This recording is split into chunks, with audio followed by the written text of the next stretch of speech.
All right, friends, it is 12:16. I think we will just go ahead and get started, and we'll just keep admitting people as they arrive on the scene. Hope you all have grabbed your lunch and are ready to sit back, listen, learn, engage, ask questions.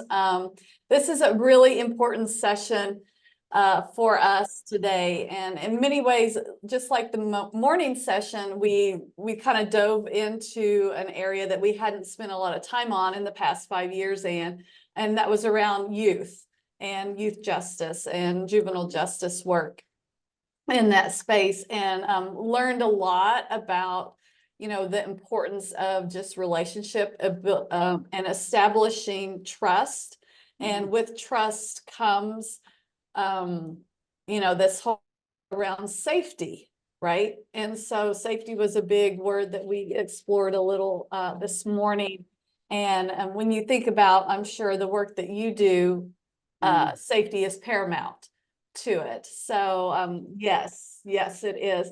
So I wanted for us to kind of set the context a little bit, and then we're just going to engage in a discussion with one of the foremost, I have been told, one of the foremost experts in victim advocacy and rights, and how that is introduced, how that operates within this space of reentry.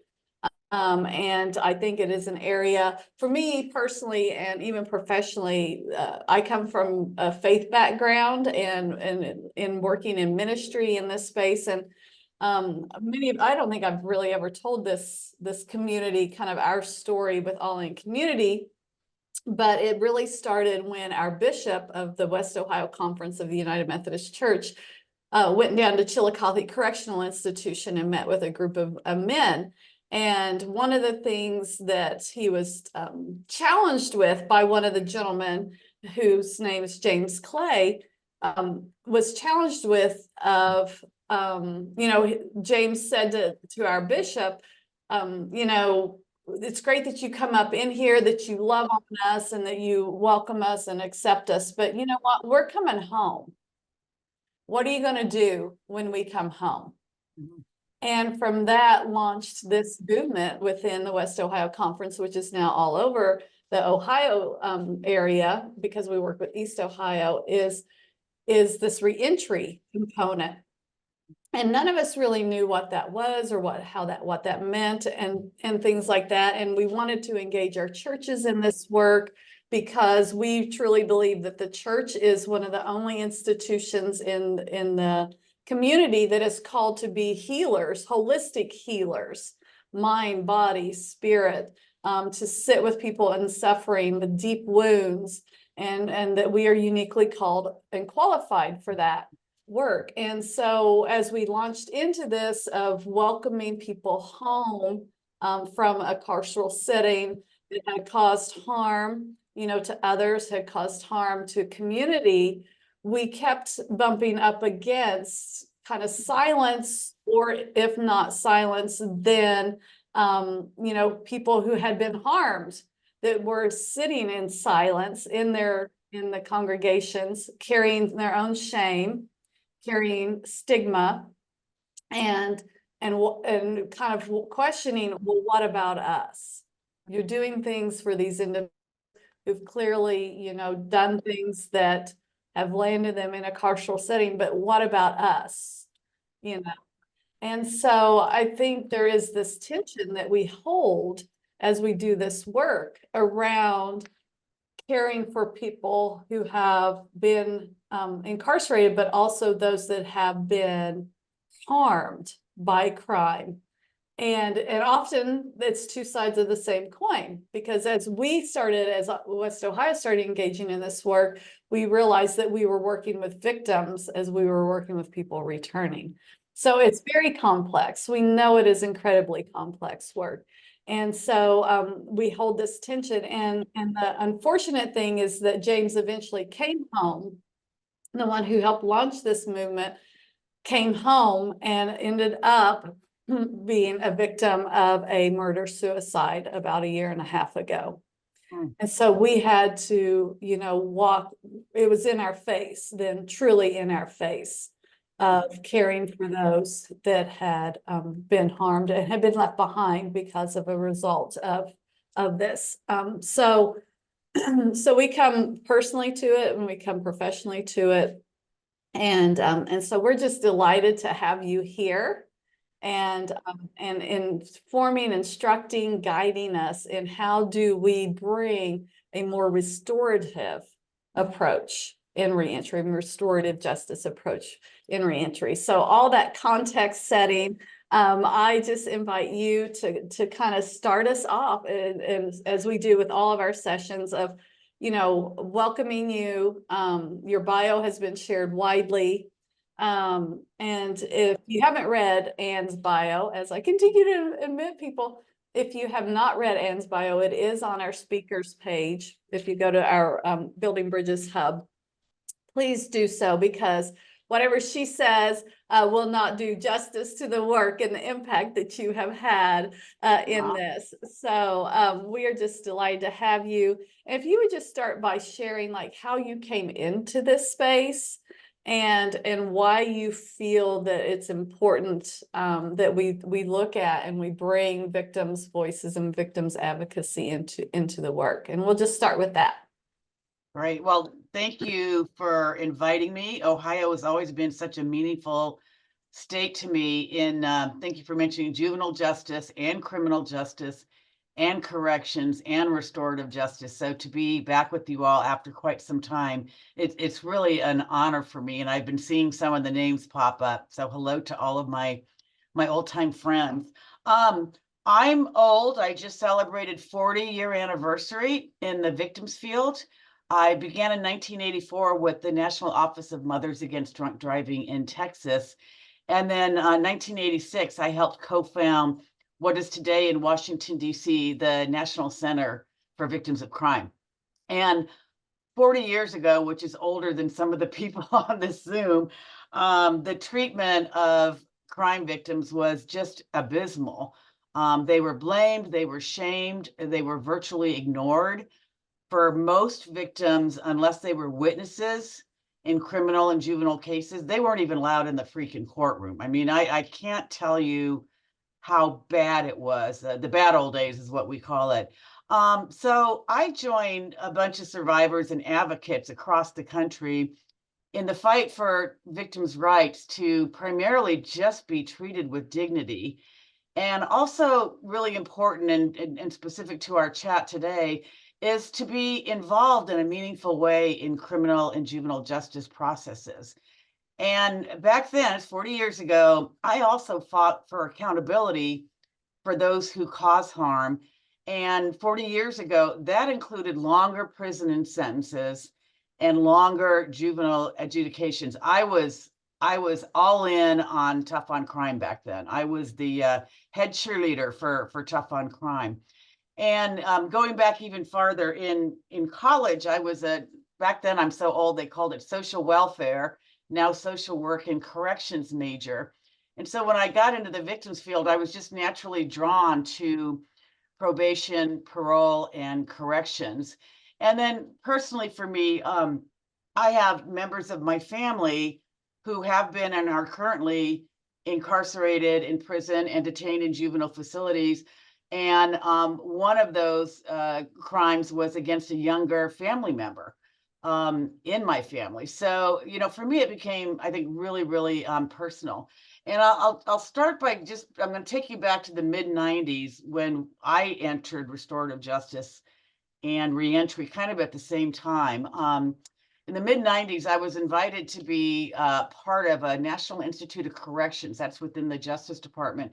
They had their first national teleconference on restorative justice. And I remember, this is before we had the internet. I remember trying to study up on restorative justice, looking at how Indigenous people and nations and other countries such as New Zealand and Canada had framed justice in a restorative manner.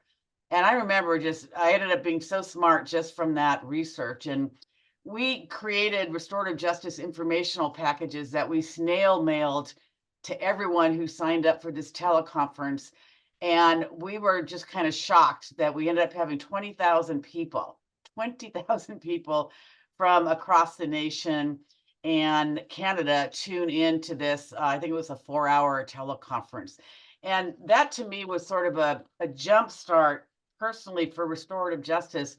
But so much of what we were talking about was also, very much focused on reentry.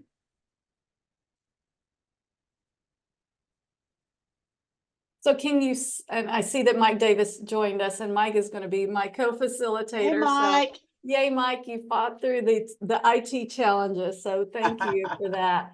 But can you, and can you kind of brought us to a point.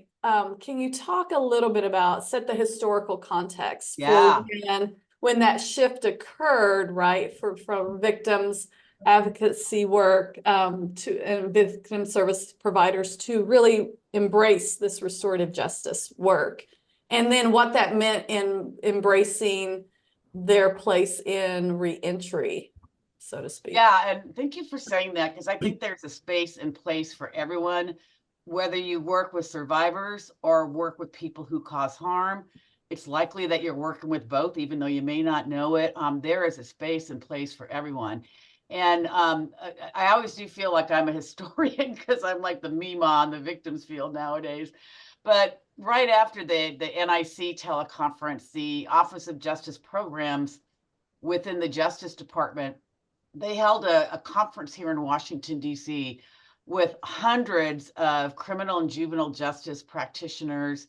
Back then, it was just a few restorative justice practitioners and a handful of survivors and advocates focused on what is this thing called restorative justice. Again, context, it was 30 years ago.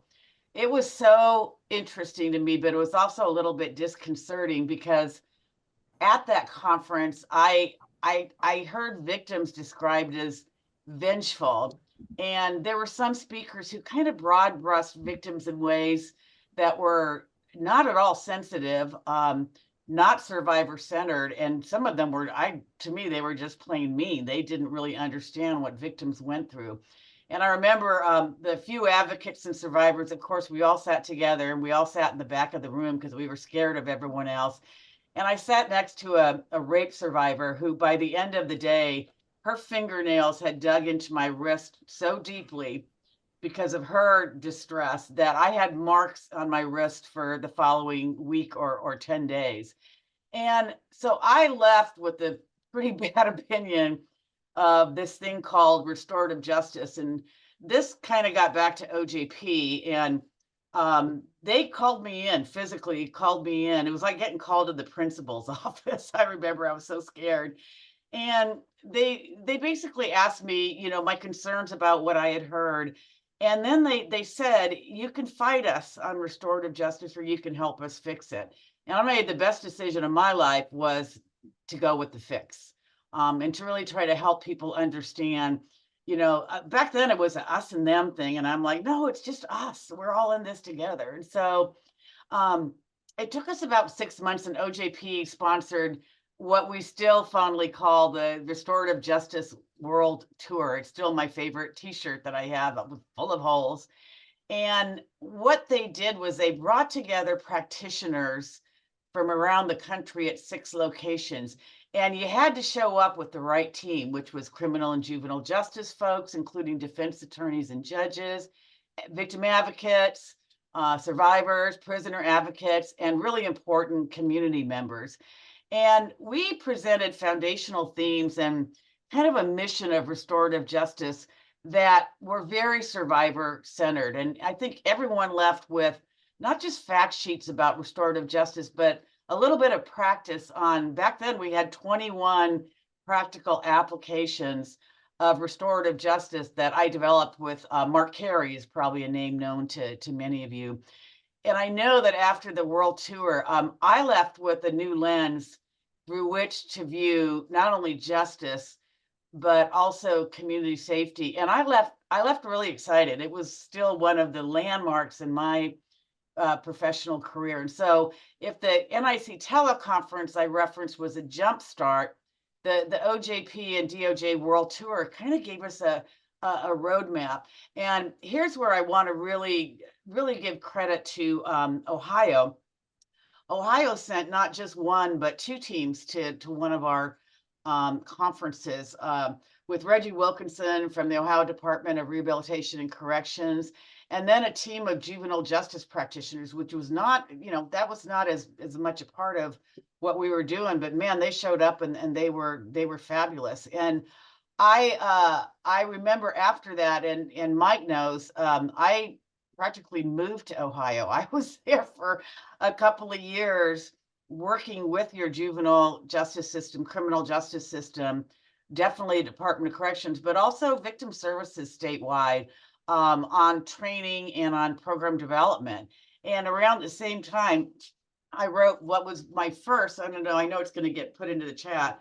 I ended up writing two manuals about victims and reentry. And it was around that time that, I want you all to know, I learned a lot from what was going on in Ohio. And you all were a state where the victim service folks were not afraid of the corrections people. They weren't afraid of the juvenile justice people. In that case, they just really wanted to learn more about the system. And it was really kind of my first state where there was a sense of kumbaya, that people could really work together on restorative justice, and certainly on reentry. So that's probably too much on history, but that foundation, I think, leads us flash forward to where we are today.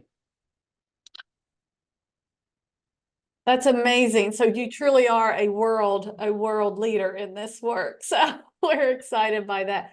And Mike's gonna pick up from here, but just before he does, to me, community is, you have language, right, in community. Define for us what restorative justice is. So it's so funny because there's so many good definitions of restorative justice, and none of them is wrong. But I go back to the OJP conference that we did years ago, and it's changed a little bit, but restorative justice to me is simply balancing the rights, the needs, and the concerns of crime survivors, of those who harm them, and of the community in which they both reside. And I know folks have seen the famous triangle. I just think it's important that you can't segregate the survivors from those who cause harm from the community, especially in reentry. They're coming back. And the victims in a community where not everyone understands what they have gone through. So having that really simple definition, I think, is really, really important. Yeah. Yeah. Mike, are you able to unmute and chat? I believe Hey, so. Dr. Mike. Hey, Ms. Seymour, how are you? It's great to have you with us, and for everyone joining, thank you. I couldn't miss it. So we got IT experts here to help me get connected in order and to ask you this. So when we think about reentry and the inclusion of victims and survivors in the reentry process, I think it helps us get a better understanding of the true impact of crime. And so I was wondering if you could share with us why you feel we need to include victims and survivors in our community responses to reentry efforts. Yeah, thank you. That's just a softball for me. I have so many answers, and I'll try to be brief, Mike. I think first and foremost, I think it helps us understand the trauma of victimization. Folks know that when you're a crime victim, there's immediate harm.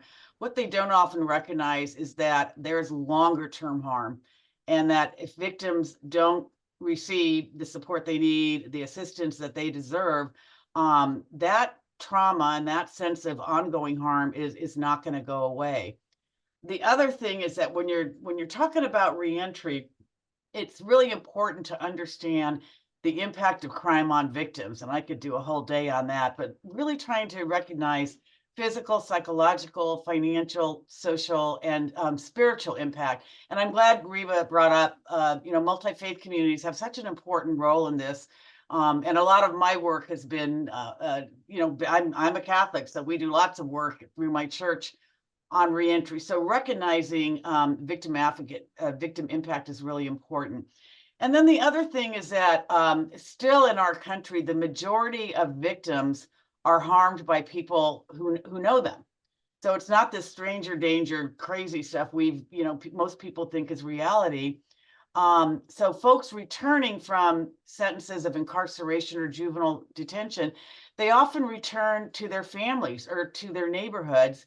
And that often includes the person or the people that were harmed. So from a victim advocate perspective, first and foremost, the safety of survivors is really, really important. And reentry practitioners can work with people like me, victim service folks, to help create safety plans for survivors who need that safety net. And it's a sticky wicket when you have the person who harmed them living in the neighborhood, perhaps living in the home. That raises some significant challenges, but we are really good at facing those challenges. And then the second thing, and Mike, you and I have talked about this so many times, survivors can provide vital information for successful reentry, for your case planning. They can tell you what happened during the crime. Sometimes the conviction or the adjudication doesn't really resemble what happened, to be honest. So they can tell you what happened, what was the impact.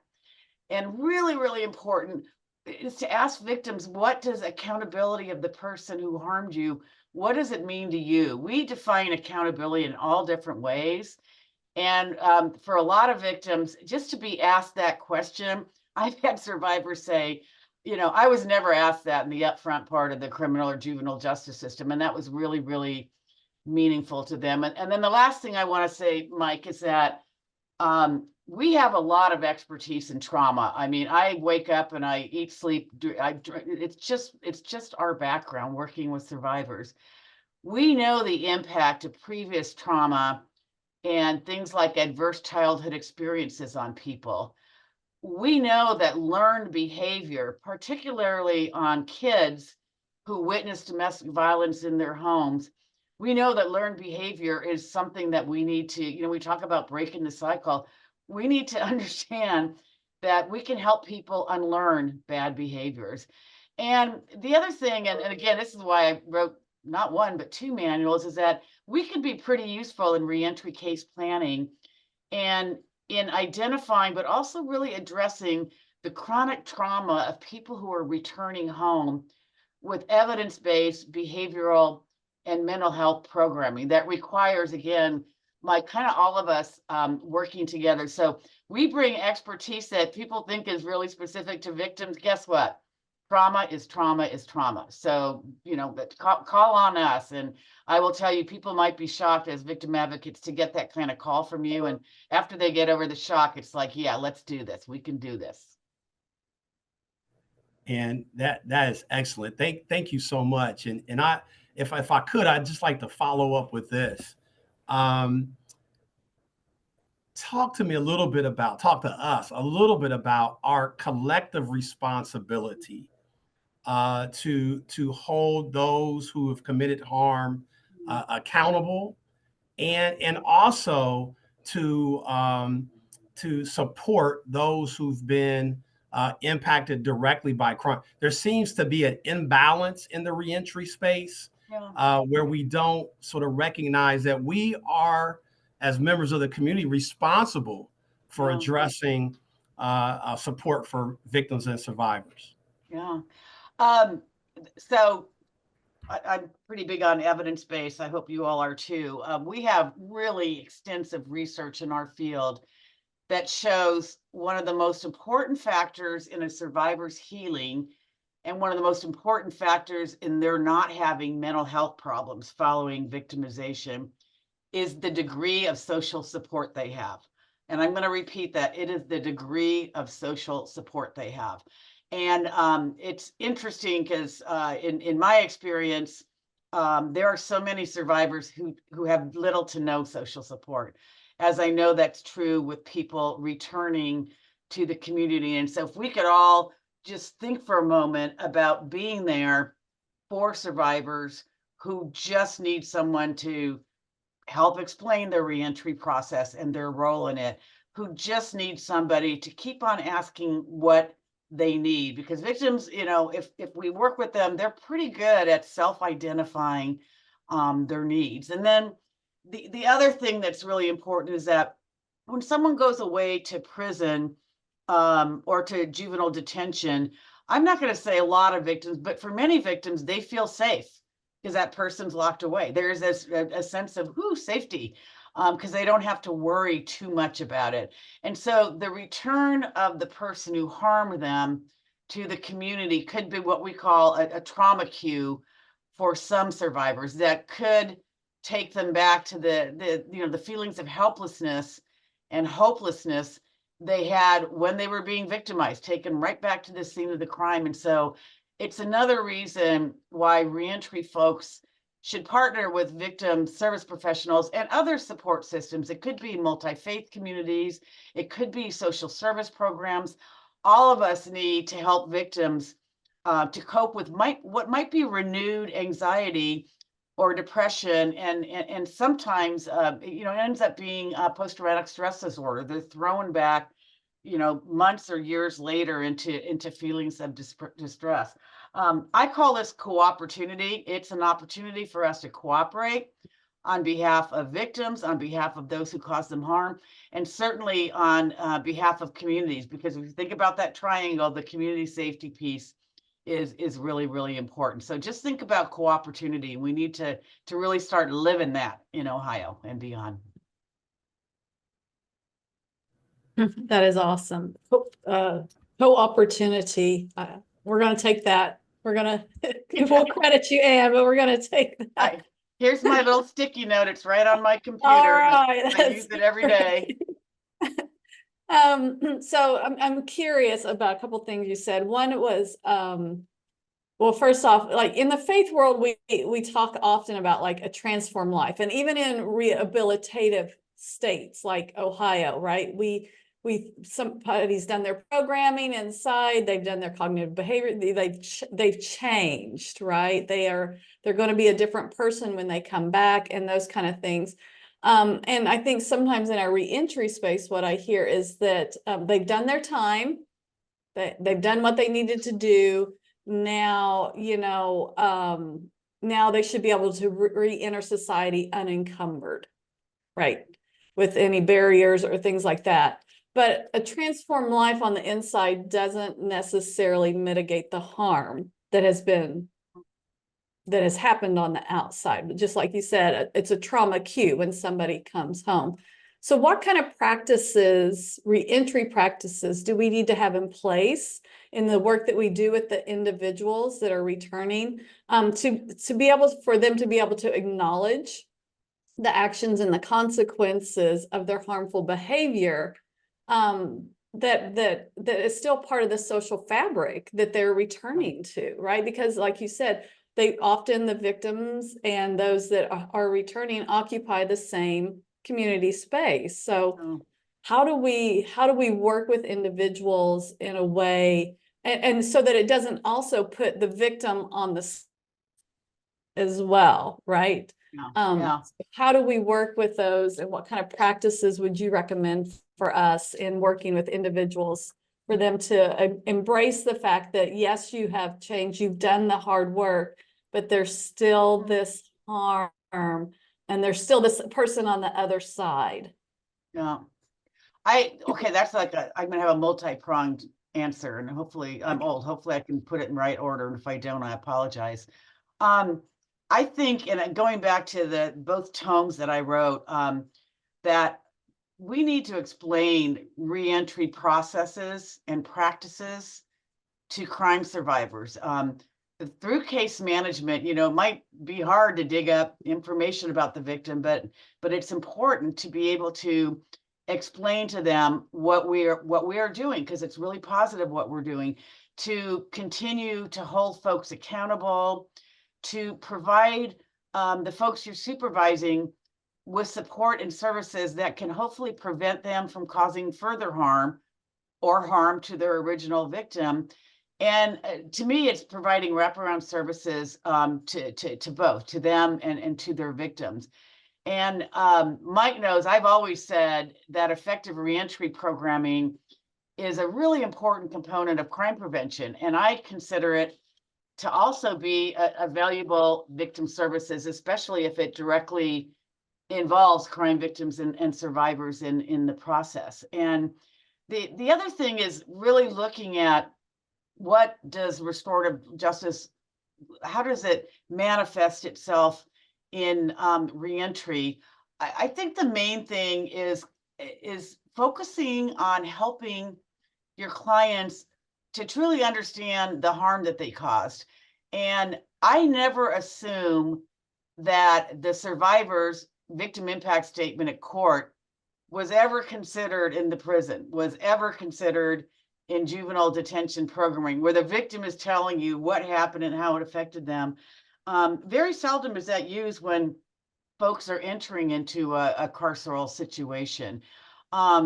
We can never assume that folks who were incarcerated or detained participated in victim impact classes or apology banks in classes to help them understand the harm they caused and the importance of personal accountability. So for folks who are working in the reentry universe, it's really digging into the case file and seeing what they had and what they didn't have. There's so many ways that we can continue to provide opportunities for accountability. And a lot of it's taken from my experience in the victim survivor universe, is really doing rigorous needs assessments of your clients and behavioral and mental health assessments as they are returning to the community. That means seeing what happened to them when they were incarcerated or detained and what didn't happen. And there's some gap filling in there that I think is really, really important. In terms of restorative justice programming and reentry, the biggest one to me is still victim awareness programming. And we have, it's an oldie but goodie, the OVC Victim Impact Listen and Learn curriculum that we did 20 years ago, and did an evaluation of it as well. I think is a really good foundation to doing victim awareness classes that continue to help your clients understand, what victim trauma doesn't go away. And victim impact can be long-term and it can be a lifetime because of what you did in terms of harming someone. And I think it's important that we really look at linking victim impact into the whole accountability issue. Mike knows, and I don't know if you're still doing it in Ohio, restorative community service is really, really important to me personally. Restorative community service is not picking up trash on the side of the road. It is during Victims' Rights Week, we've had kids in juvenile detention affix the little Victims' Rights Week pins to the cards that people wear during Victims' Rights Week activities. We've had prisons that did vegetable gardens. The vegetables from the garden goes to the local domestic violence program. So it's looking at what you can do to link your community service directly to efforts that help crime victims. And it's another reason to have cooperativity with your victim service providers, because if you sat down with them and started brainstorming and spitballing ways that you could do restorative community service, after their initial shock, they would be delighted that you're able to provide this to them. And then the last couple things I know you all have been doing, and I can't say enough about circles. I was lucky to meet Kay Pranis as a young victim advocate. And Kay has written extensively, papers and books on healing circles, which again, to me, it sort of exemplifies the triangle that it's involving victims, those who harm them, their families, and again, very important, the community, where everyone has a say in what we can do to lift up all parties. And it really is, I'm starting to sound like I'm campaigning, lift up, but it is a campaign that we need to do what we can to lift people up and to give them a sense of hope, whether they're the survivor, the person who caused harm, or the community that just wants to be safe. And then the last thing that I have to tell you, really, it took off with just, I'm so pleased, is the whole concept. We used to call it family group conferencing, but now I think it's called restorative conferencing. And it's in so many of the states that I have worked with, and particularly in the juvenile justice system, where you use it's a little more formalized version of the healing circles that's actually attached to the criminal and juvenile justice system. It's attached to reentry programs, and a really important part of reentry programs, again, where everyone gets a say in what accountability means. You know, it shouldn't just be the system saying, this is what you need to do to be accountable. It shouldn't be just the victim. It should definitely be the victim, but not just the victim. There are so many people who are vitally important in defining accountability, including the person who caused harm. Hopefully, if we're doing all this with them, they'll have a real sense of remorse and accountability. And that's the part of lifting them up and making them, you know, not just talking at them, but having them be part of the discussion that affects their life coming home to the community. It's got to be scary for them. And so let's make it less scary by trying to really have a framework of restorative justice practices in the work that we're doing. That's fantastic. I'm curious in our participants, if you have a strategic restorative justice initiative attached to your work in reentry, if you'll just put that in the chat, because we want to applaud that for sure. Whether it be circles, whether it be the restorative conferencing, however you are, you know, including victims and survivors in identifying accountability for people coming home. If you'll just put that in the chat, that would be great, because we want to lift that up for sure. So what boundaries do we need to have in place that helps a person be accountable or model accountability for being a safe, trustworthy citizen? So what kind of boundaries, like in your work with victims and in victim advocacy, what are some common themes you hear? Because we know that people feel, you know, at the end of the day, I've done some reading of Danielle Sered's work, and she talks about that at the end of the day, you know, victims and crime survivors just want to know that the person's not going to cause harm to themselves or somebody else, right? At the end of the day. Yeah. And so what boundaries do you think are important that maybe even bring people to accountability? I think I don't know if I would use the term boundary, but I think there's some foundational things, and the first one is you know, kind of a commitment to be collective on this work, and to get rid of the segregation of the survivors, those who cause harm in the community, really seeing how we can work better together on that. I think the other thing is recognizing the community's role and the community's interest in their collective safety. And I don't use the term public safety because that's just it's kind of impersonal to me. We're really talking about community safety. I live in Washington, D.C. It's neighborhood safety for me.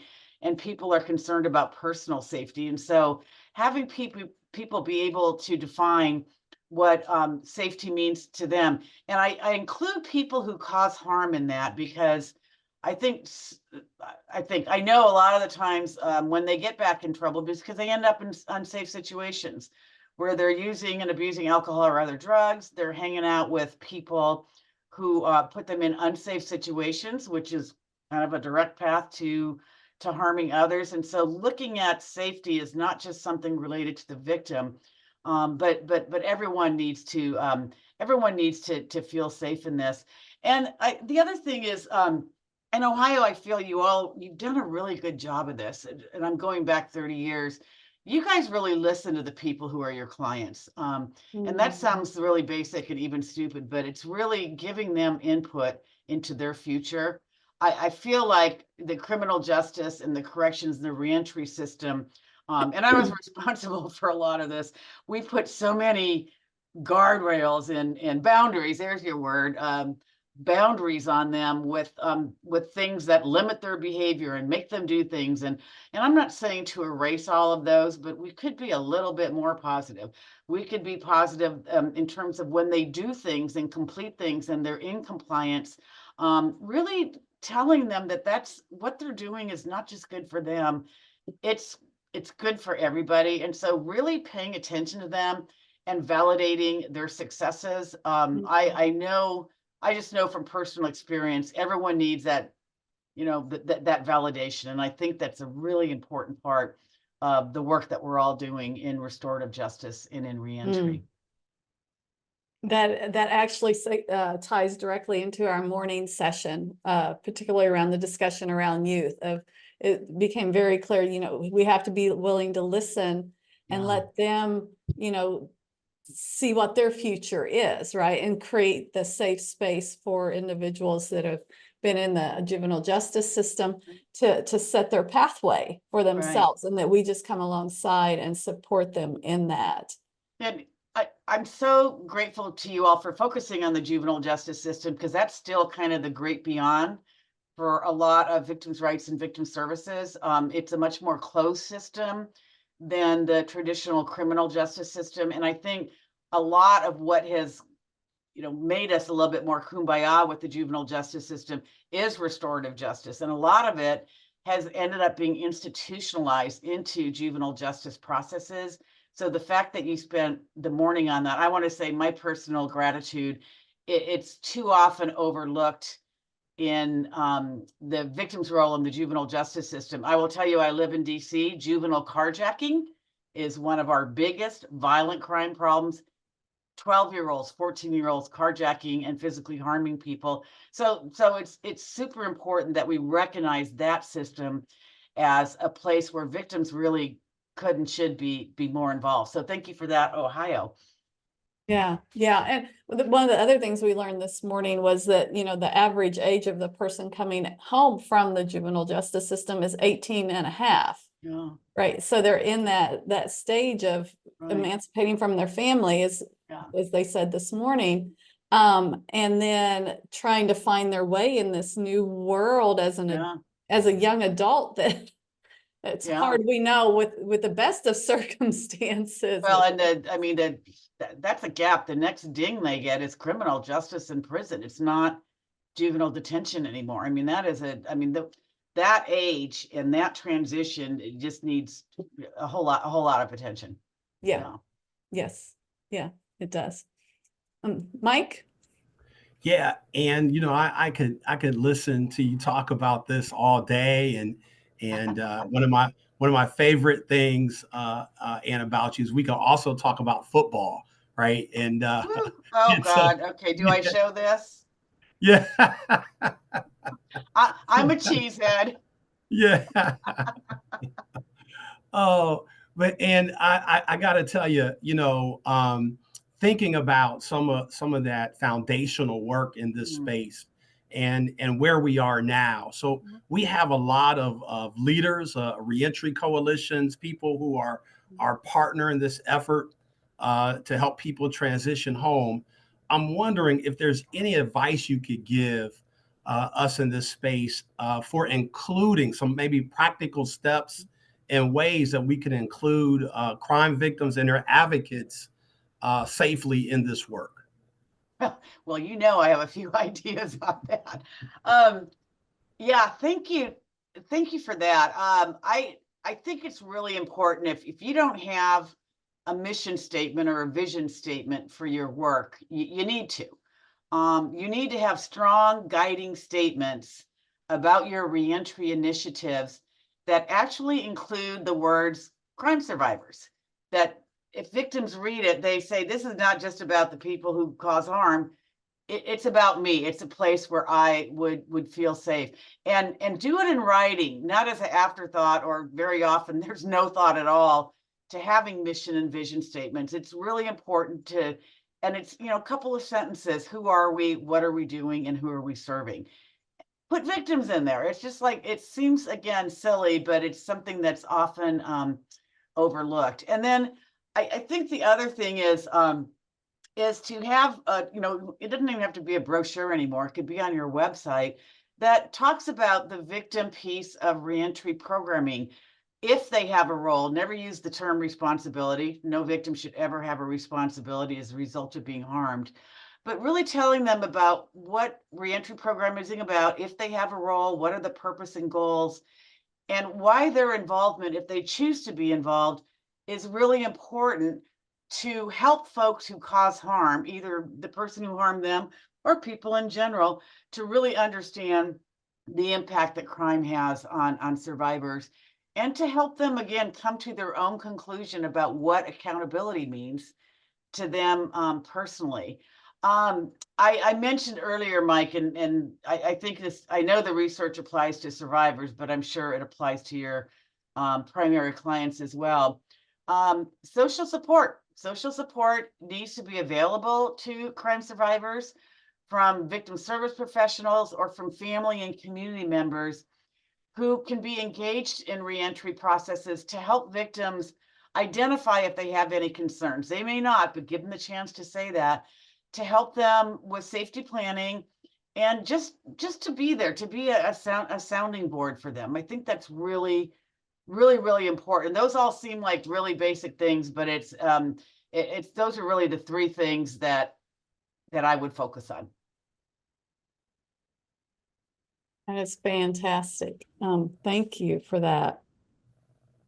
Three things: vision, mission statement, put your words out there, identifying and defining the victim's role in the reentry programming, why it's important, the purpose of it, and then and also helping to define accountability in that. All right, awesome. This is a tall order in many ways, I think, sometimes. Right? It is because it requires us to get proximate to sometimes some pretty awful deep wounding, Yeah, right? Yes. it ain't easy, but it's important. It isn't easy, yeah. And that's one of the other things we talked about this morning with support for individuals coming home, is it's not just the physical, proximity, but the emotional proximity with individuals, that creates the safety and the environment for trust to develop and things like that. Yeah, and can I just say quickly, I'm glad you mentioned that, because the emotional proximity is something that can be really difficult for professionals like us. And we have to be very aware of the secondary trauma and the vicarious trauma that is, it's just part of the work that we do. And we have to recognize we're going to have our own trauma cues, working with survivors, working with people who cause harm, things that we just have to remember to take space for ourselves, and to recognize that it's okay, and to recognize there are some great resources to help. OVC has an entire toolkit. That's the Office for Victims of Crime in the Justice Department, a whole toolkit on vicarious trauma. So I say that to you because I know that your work is very stressful. I know that nobody listening works an 8-hour day. And I just want to validate that it's really important that we understand the impact the work can have on us. Yes, it is. And how we show up, right, determines the whole kind of environment. Yeah.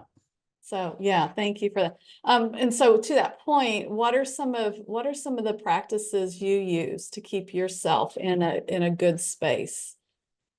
Just okay, it's not different from victims. I have an amazing social support system.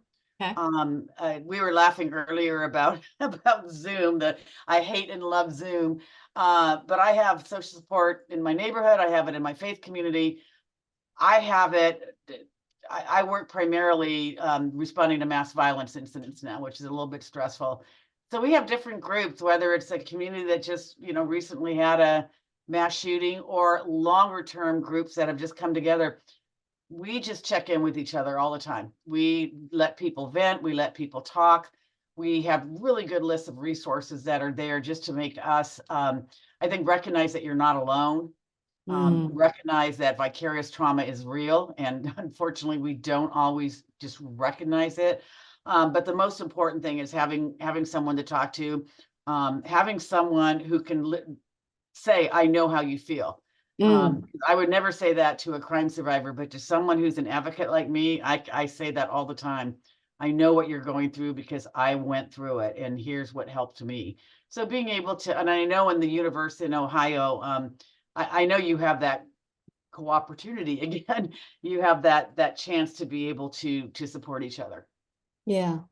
In fact, if last year our keynote for the lunch was Dr. Sylvia Bosley at Dayton Correctional, and she did a whole session on this being the frontline vicarious trauma. So if Yeah. you've not seen that session, it is on the Building Bridges YouTube website. So that's a great resource for you right there. You just mentioned never saying something to a crime survivor. I think sometimes we remain silent because we don't know what to say, right? Yeah. And because we don't know what's going to be said back. Anyways, give us some guidelines or some suggestions. Let's start with what not to say, and then perhaps what to say. All right, I got a whole page of that. The most important thing is just never say, "I know how you feel." Because you don't, even if you have been through a similar, a rape survivor, you never know how that person feels. I just think that's really, really, really important. Don't say things that judge or blame or shame victims. And that seems, again, really basic, but sometimes, in helping people, sometimes quickly, because we have big caseloads, we will say the wrong thing. And if you say the wrong thing, you'll know it right away. A victim will, my whole list of bad things to say to victims comes from, in my early days, saying it to victims, and they set me straight like that. I think the most important thing to say to victims is that I'm sorry for what happened to you. That it just goes so far to validate. I say that to victims and they start crying often. It's, no one has said that to them. And that what happened to you is it's a really awful thing. And I am here to help you in the best way that I can. And the first thing I would like to know is, how can I help you? What do you need? We have so much research that says rape victims need this, and DV victims need this, and child abuse victims need this. The research is great, but it's not as great as just asking. And then really having the partnerships. And again, Ohio is such an awesome state that, you can call up someone if a victim needs a tune-up. That's the wrong term, but if someone coming back to the community is a trauma cue, that we can send them to someone who can provide behavioral and mental health support. I think that's really, really important. And I think the other thing is to, I could talk forever about this, but is to really understand the trauma that victims experience. And it's going to be the same for people who cause harm, that there's the acute trauma of the crime itself and what happened, but there's chronic trauma that can lead and seep over into reentry.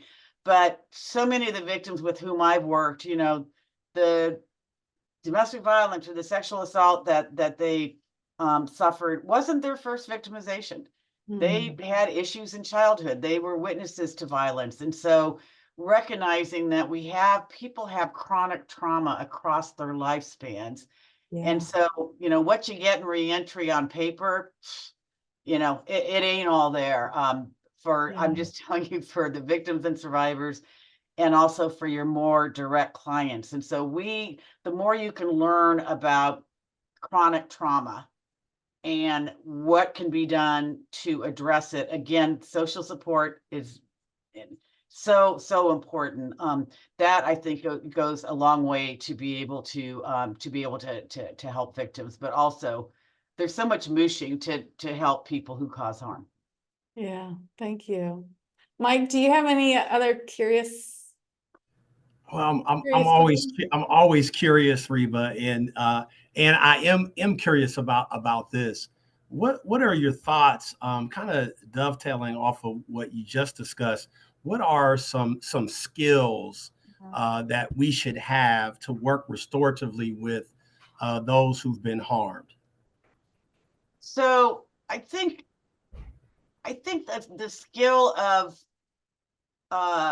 connecting with victim advocates who can teach you about victim services, Mike, and I know that sounds a little bit vague, but that's really important for you to understand how we help victims, because you all got to figure out where you fit into that picture.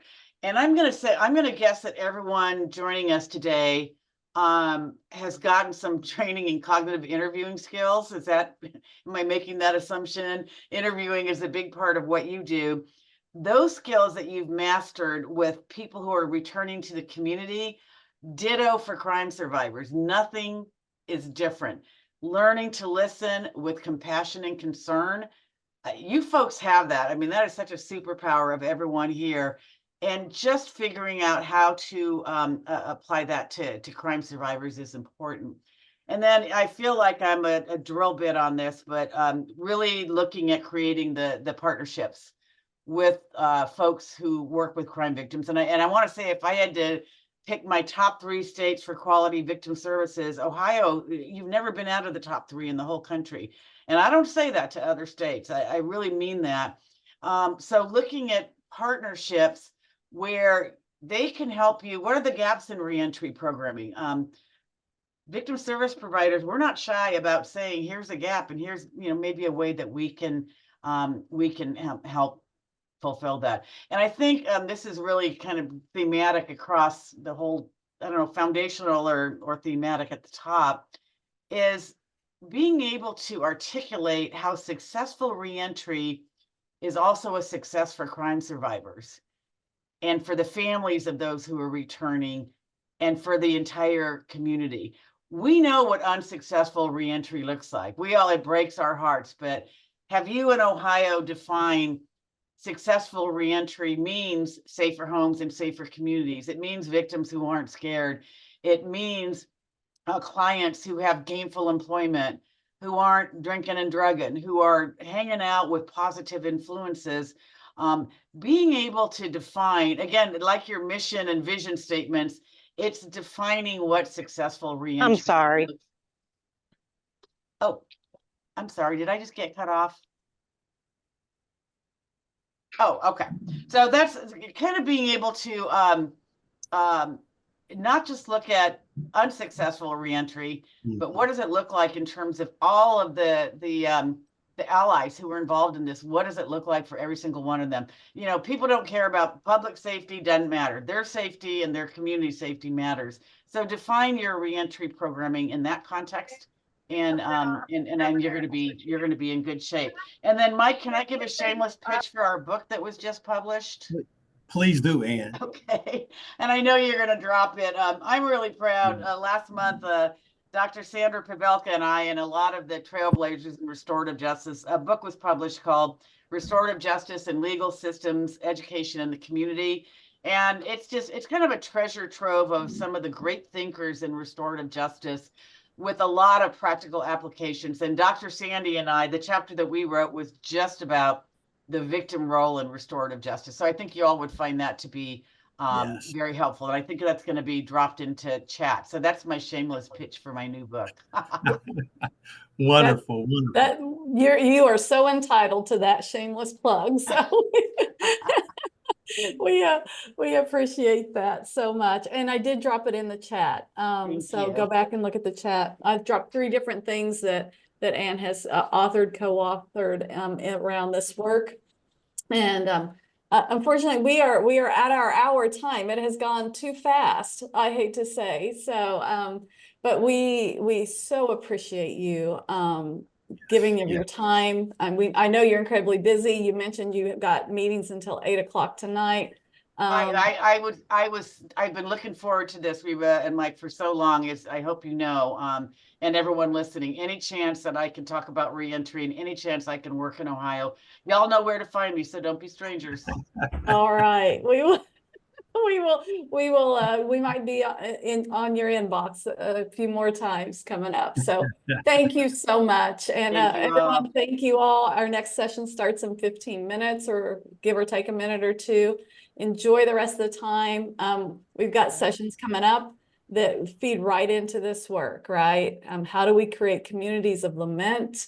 How do we work with families that are, on both sides of the spectrum? And so please, take advantage of the rest of the day. So thanks so much, Anne. Thanks so My much, pleasure. Dr. Davis, for persevering through your IT problems. And Thanks, Ann. we will see you. You're welcome. Bye, y'all.